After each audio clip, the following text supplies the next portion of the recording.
Bonsoir, fidèles auditeurs de l'émission L'école de la foi. Que la grâce de Dieu soit sur vous. Nous rendons grâce à Dieu qui nous accorde toujours ce temps et ce moment de partage. Parce que c'est la grâce de Dieu. La Bible dit que sans lui, nous ne pouvons rien. Donc c'est le Seigneur qui permet que nous puissions nous retrouver tous les lundis à 21h pour une fois de plus déguster à ce délicieux repas. La Bible dit que l'homme ne vivra pas seulement de pain, mais de toute parole qui sort de la bouche de l'Éternel. Je crois qu'au travers de cette émission, beaucoup de gens sont en train de recevoir la vie et la vie en abondance. Avant de continuer notre voyage, nous allons remettre, comme à la coutume, remettre ces 30 minutes entre les mains du Seigneur et que le Seigneur se manifeste davantage. Prions. Éternel Dieu Tout-Puissant, Papa, nous te bénissons, te remercions parce que ce soir, Père, tu as permis que nous puissions nous retrouver une fois de plus dans le cadre de cette émission, dans le cadre de partager ta parole. Car toi, si dans ta parole, vous connaissez la vérité et la vérité vous rendra libre. Seigneur, je voudrais, Père Tout-Puissant, pendant ces 30 minutes, que toute personne qui m'écoute, qui m'entend, Seigneur mon Dieu, mon roi, soit totalement libre au nom de Jésus-Christ. Père, nous voulons voir ta gloire, Seigneur mon Dieu, mon roi. Nous savons que ta parole ne peut pas sortir et rentrer sans avoir produit d'effet. Seigneur, Père Dieu puissant, guéris toute personne malade, délivre toute personne opprimée, oppressée, puissant, Père Dieu puissant, en captivité, Seigneur mon Dieu, mon roi. Libère toutes ces personnes au nom de Jésus-Christ. Seigneur, nous nous soumettons à ton autorité, que seul ton esprit dirige ces moments que nous allons passer ensemble, que ton esprit nous embrasse, que ton esprit se manifeste puissamment dans la vie de toute personne qui a tout abandonné pour m'écouter, Seigneur mon Dieu, mon roi, et puisse avoir un témoignage vivant. Merci Seigneur parce que tu vas faire quelque chose de nouveau dans la vie de mon frère et de ma soeur qui m'écoutent à l'heure actuelle. Merci Seigneur, merci Papa, au nom de Jésus-Christ. Amen. Nous allons continuer notre voyage sur les principes. Nous sommes toujours dans les principes. Et ce soir, nous allons beaucoup parler. Nous avons vu depuis la semaine passée, on parle de l'intégrité à la parole de Dieu. Nous allons développer pourquoi la parole de Dieu a été donnée. Pourquoi Dieu nous a donné cette parole? Nous allons ouvrir nos Bibles dans Jean chapitre 15, versets 1 à 11. Je dis bien Jean chapitre 15, versets 1 à 11. Nous écoutons la parole de Dieu. Jean chapitre 15, versets 1 à 11, il est écrit: Je suis le vrai plant de vigne et mon Père est le vigneron.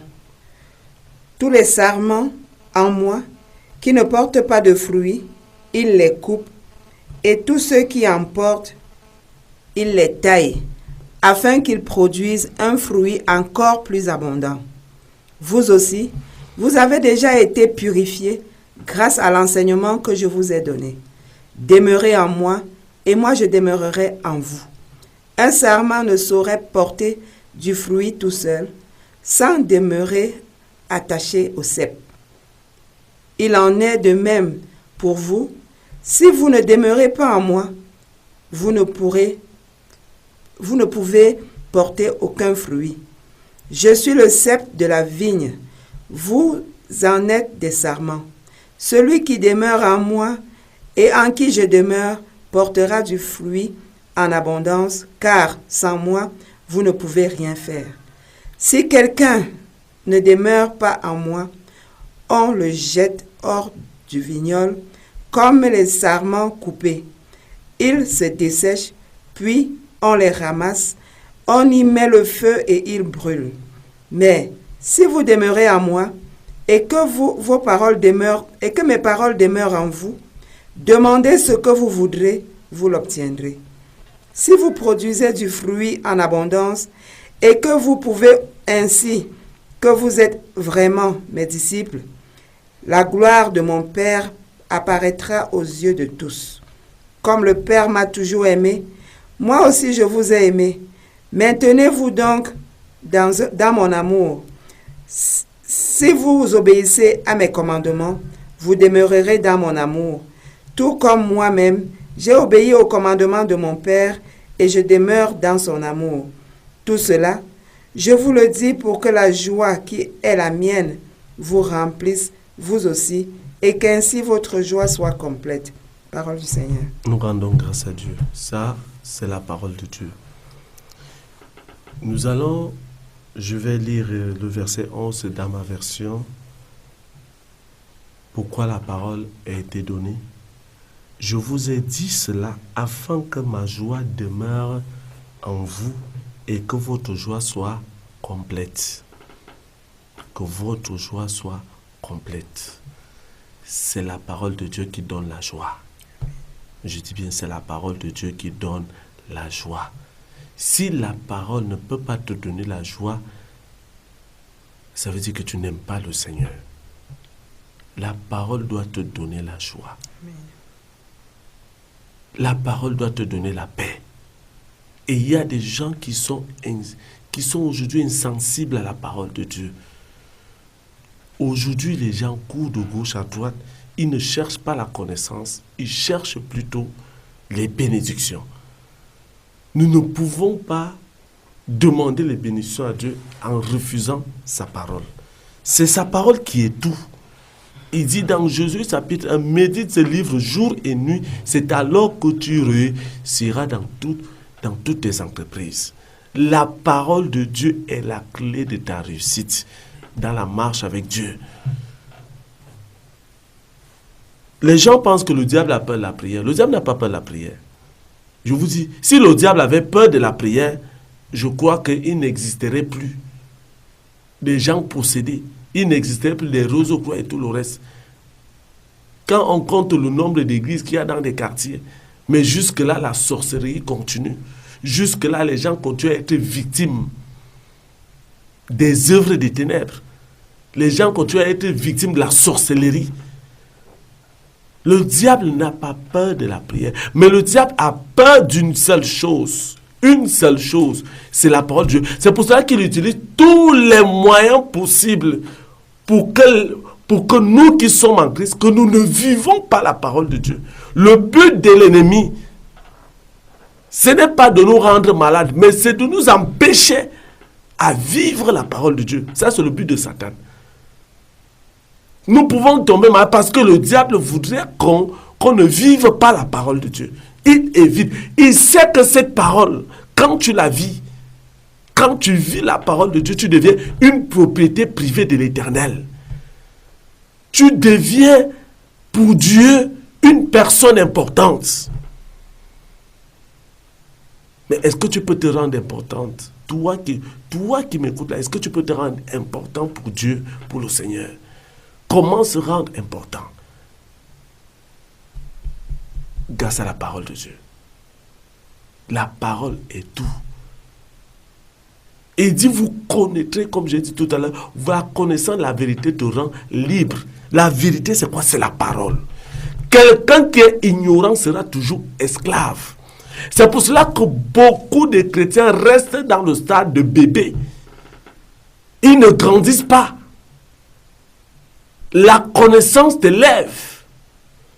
Même dans le monde, pour que tu accèdes à un grade élevé, il faut que tu aies une certaine connaissance. La foi grandit en fonction de la connaissance que nous avons. Celui qui a une grande foi a une grande connaissance. Ce n'est pas la foi émotionnelle comme je vois dans les églises, parce que les gens ont la foi émotionnelle, pas la foi, la connaissance. Je ne sais pas si vous comprenez ce qui veut dire la foi émotionnelle. Parce qu'on loue Dieu, on chante, les gens jouent bien, les gens chantent bien, on prie. Ça, c'est la foi émotionnelle. Il faut que vous compreniez qu'il y a une différence entre la foi émotionnelle et la foi en Dieu. C'est deux choses différentes.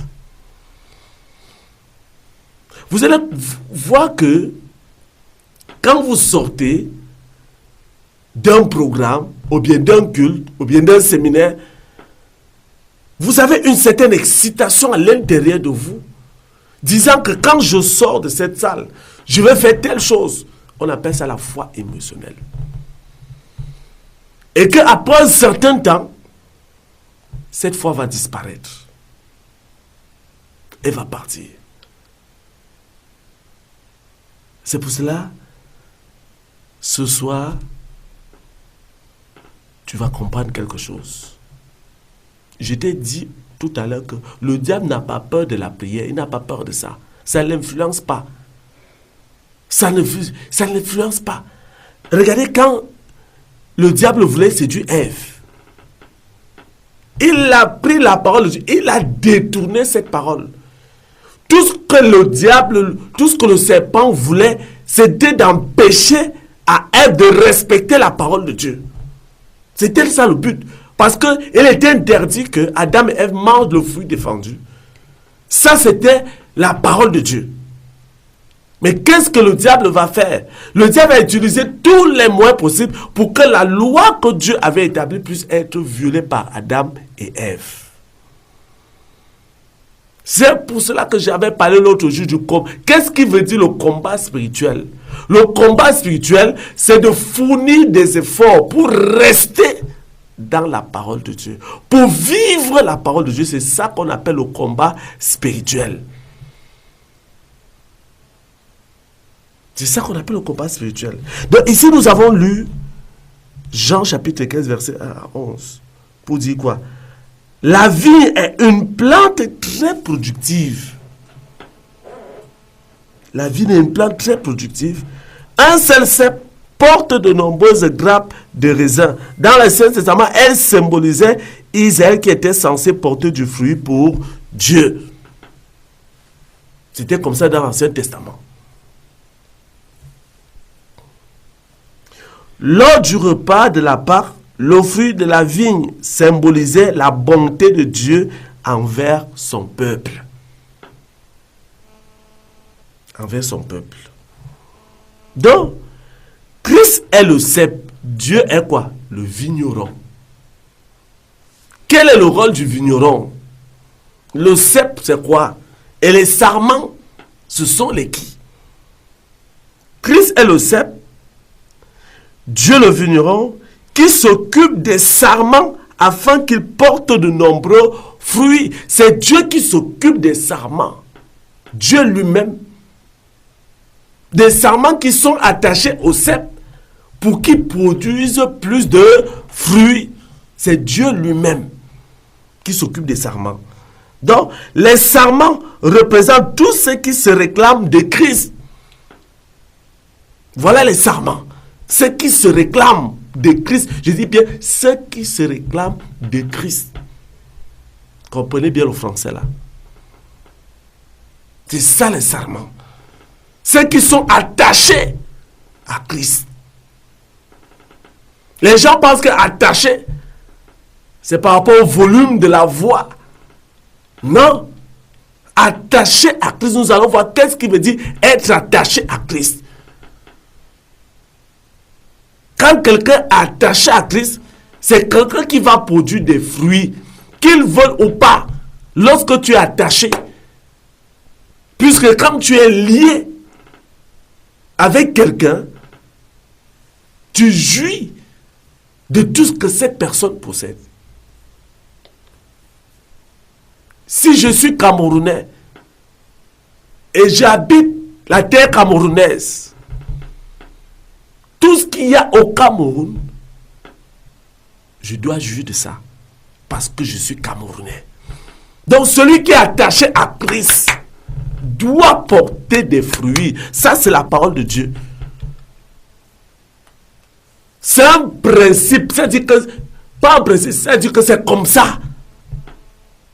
On ne cherche pas à porter le fruit, mais quand on est attaché à Christ, on porte des fruits. On ne cherche pas les fruits. On produit des fruits.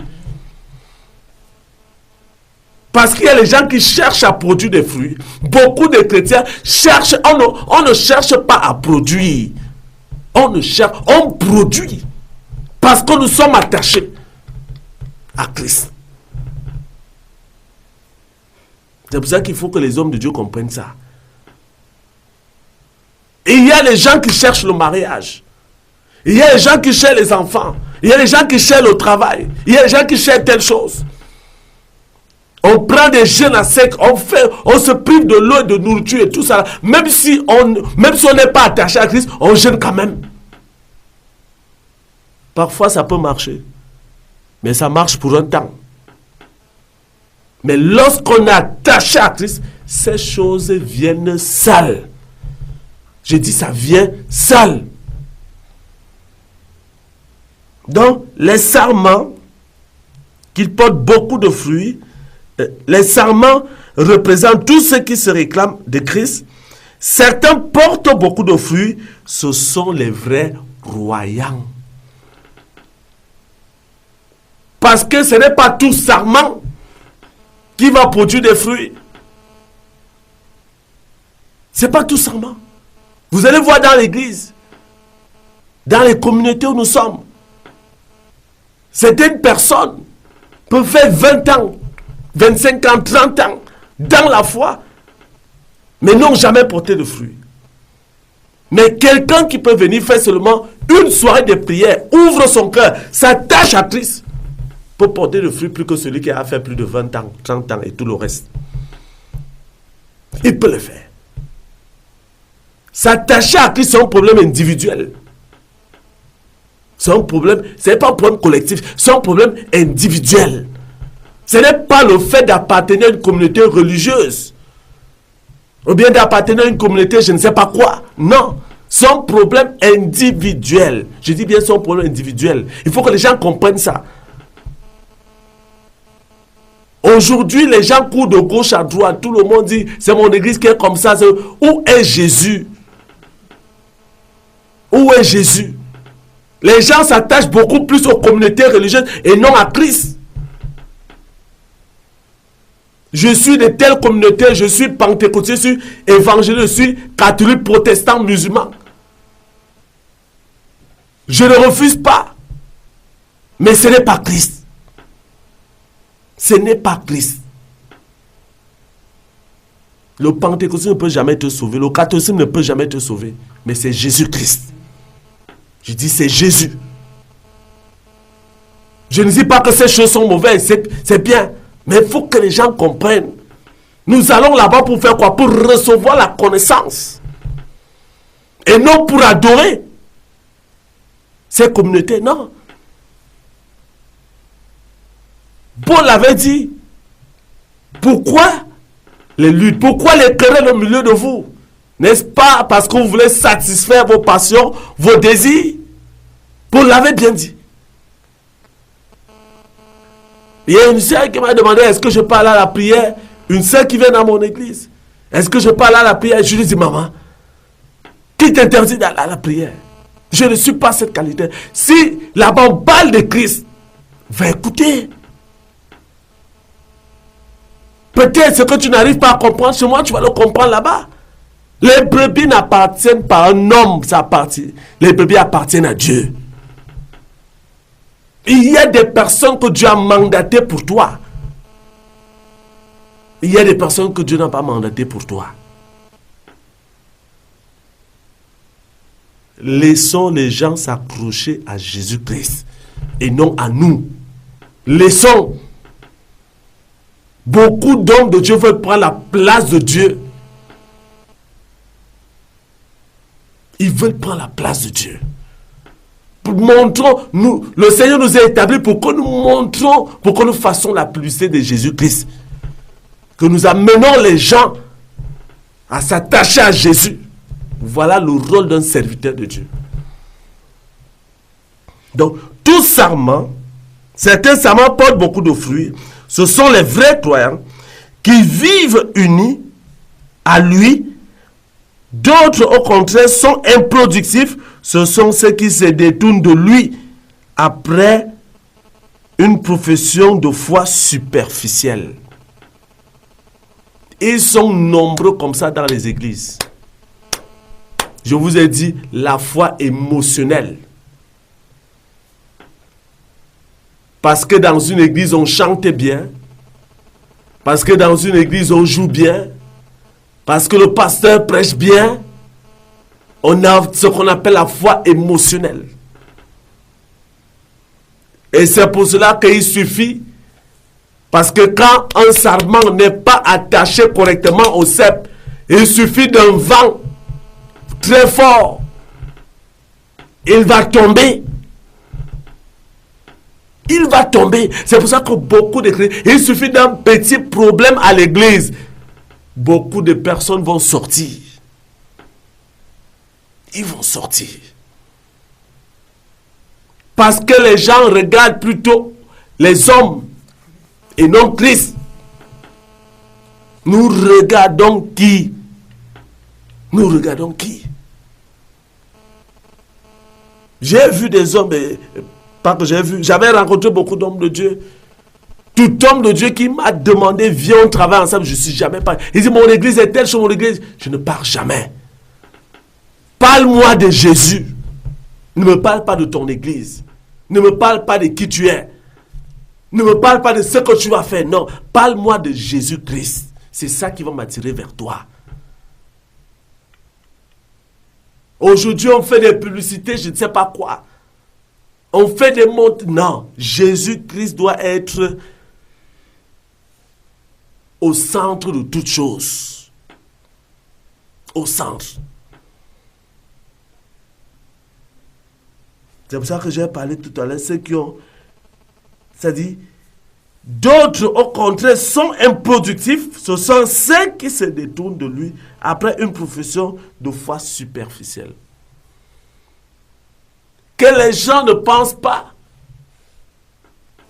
que j'ai une très grande foi parce que j'ai les voitures. J'ai une très grande foi parce que j'ai les maisons. Parce que j'ai un bon travail. C'est ça qui montre que je suis dans le Seigneur. C'est faux. Être dans le Seigneur, c'est d'avoir Jésus en lui. C'est être dans le Seigneur. On a lu ce texte. On a lu un texte dimanche à l'église où Paul parlait, disait que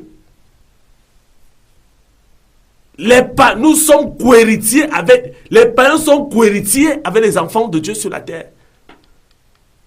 Peut-être beaucoup de personnes ne comprennent pas ce verset.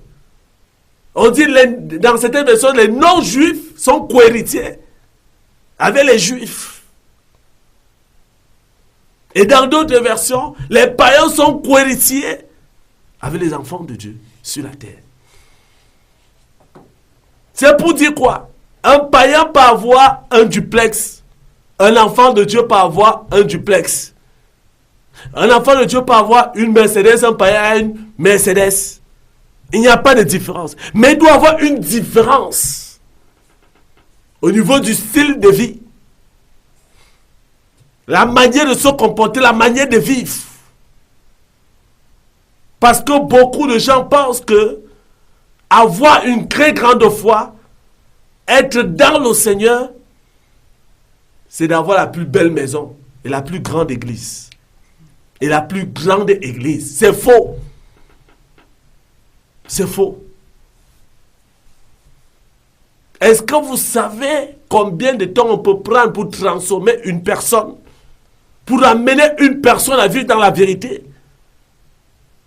Aujourd'hui, on court pour avoir 1000 brebis, 1500. Mais est-ce qu'on est capable de transformer 2 brebis? 2 seulement.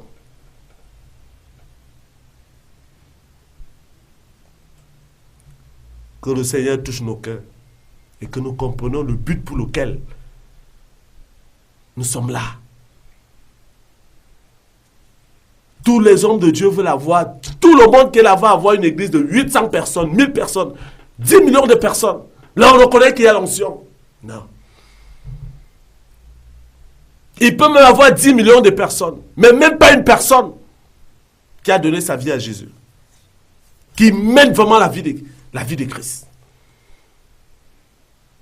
Moi, je le dis souvent. Dieu m'avait répondu.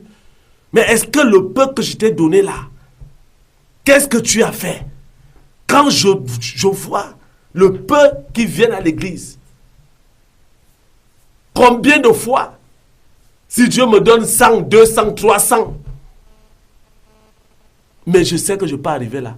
Parce qu'au fur et à mesure que tu grandis dans le Seigneur, c'est comme ça aussi que ta foi grandit. Il faut d'abord que celui qui a la tête vive d'abord ça. Parce que tu ne peux pas donner aux gens ce que tu n'as pas. Tu ne peux pas transmettre une connaissance que tu n'as pas. Il faut d'abord que celui qui parle de Jésus soit attaché à Jésus. Soit attaché. On croit que l'onction, c'est faire tomber les gens. Non. Même le diable fait tomber les gens. Même dans certaines communautés où on dit qu'il n'y a pas Jésus, les gens tombent là-bas. On voit les mêmes choses. Mais amenons les gens à Jésus-Christ. Ceux-là seront séparés de la vigne et jetés au feu, car ils ne valent pas plus que les sarments morts. Les sarments morts. Ceux qui ne portent pas de fruits, l'Éternel est clair, il va couper. La semaine prochaine, nous allons continuer cet enseignement. Quand tu ne portes pas de fruits, parce que quand tu es attaché à Jésus, tu es obligé de porter des fruits. C'est une obligation. C'est une loi. Quelqu'un qui est attaché au Seigneur doit porter les fruits. Dieu a dit à Abraham, quitte ton pays, ta patrie, ton village et toutes ces choses-là, je te bénirai. Abraham obéit à l'Éternel. À un certain niveau, Dieu a ramené Abraham. Marche devant ma face et sois intègre. J'établirai mon alliance entre toi et moi. Il fallait qu'Abraham s'attache à Dieu. Qu'est-ce qui veut dire s'attacher à Dieu? Nous allons voir ça la semaine prochaine. Qu'est-ce qui veut dire s'attacher? Je vous ai dit au début de cette émission que ce n'est pas le volume de la voix. Non. Mais c'est la qualité de vie que tu mènes pour le Seigneur. C'est la qualité de vie.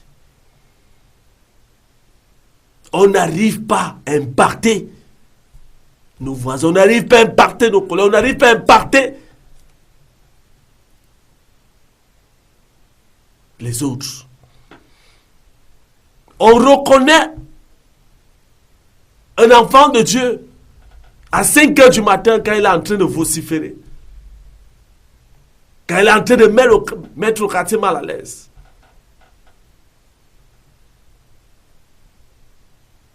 Alors que sa vie, parfois tu n'as même pas besoin de lever trop le temps.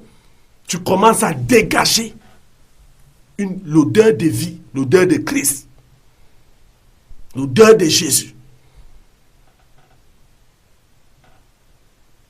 Je vais finir vous raconter une histoire. Il y a une sœur qui m'avait appelé chez elle, qui m'avait invité chez elle.